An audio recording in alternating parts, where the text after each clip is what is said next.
আসসালামু আলাইকুম বন্ধুরা, আমার ইউটিউব চ্যানেলে আপনাদেরকে স্বাগতম।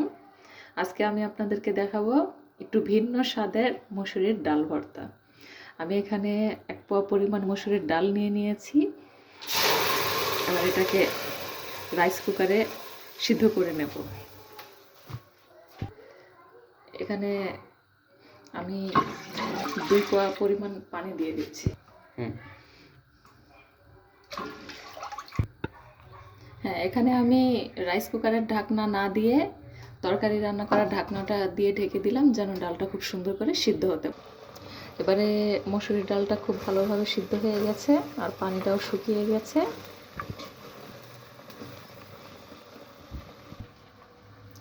এবারে গ্যাসের চুলাতে কড়াইটাকে ভালোভাবে গরম করে নিয়েছি আর এর ভিতরে দিয়ে দিচ্ছি সয়াবিন তেল পরিমাণ মতো।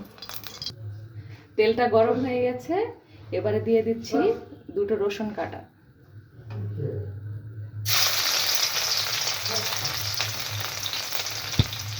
তারপরে দিচ্ছি 2টো পেঁয়াজ কাটা। এরপরে দিচ্ছি মরিচ কুচি। আমি এখানে 5-6টা কাঁচা মরিচ নিয়ে কুচি করে নিয়েছি। এবারে এগুলোকে নেড়ে চেড়ে ভালোভাবে মচমচা করে ভেজে নিতে হবে। এগুলো মচমচে করে ভাজা হয়ে গেছে। এরপরে এর ভিতর দিয়ে দেব একটা টমেটো কুচি।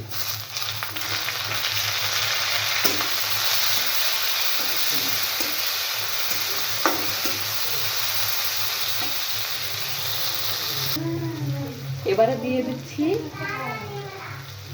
হালকা পরিমাণ একটু হলুদের গুঁড়ো।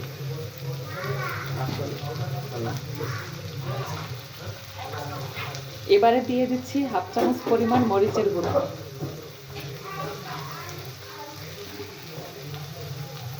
এবারে দিয়ে দিচ্ছি 2 চামচ পরিমাণ লবণ।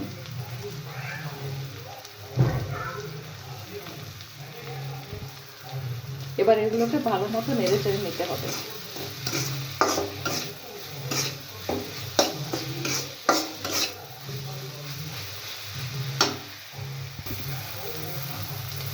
এখন টমেটোগুলো সিদ্ধ হয়ে গেছে। এবার এর মধ্যে সিদ্ধ করে রাখা মসুরির ডাল দিয়ে দেব।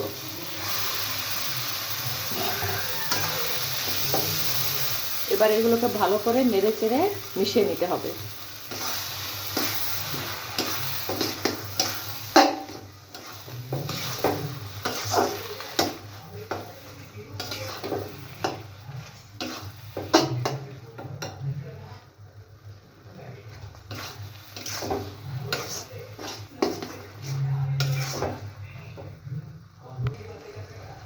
ডালটা ভালোভাবে মিশিয়ে নিয়েছি। এবারে দিয়ে দেব ধনেপাতা কুচি।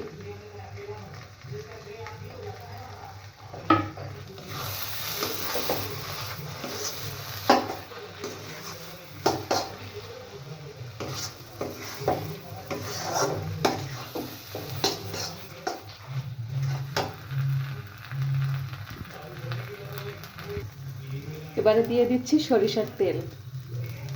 সরিষার তেলটা একটু পরিমাণে বেশি হলেই ভালো হয়।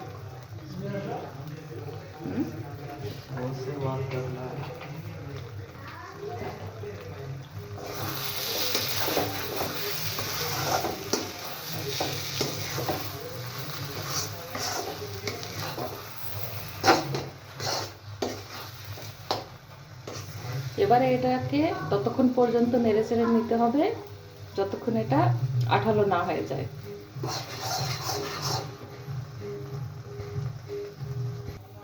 দেখতেই পাচ্ছেন ডাল ভর্তার মধ্যে একটি আঠালো আঠালো ভাব চলে এসেছে, তার মানে ভর্তাটি রেডি হয়ে গেছে।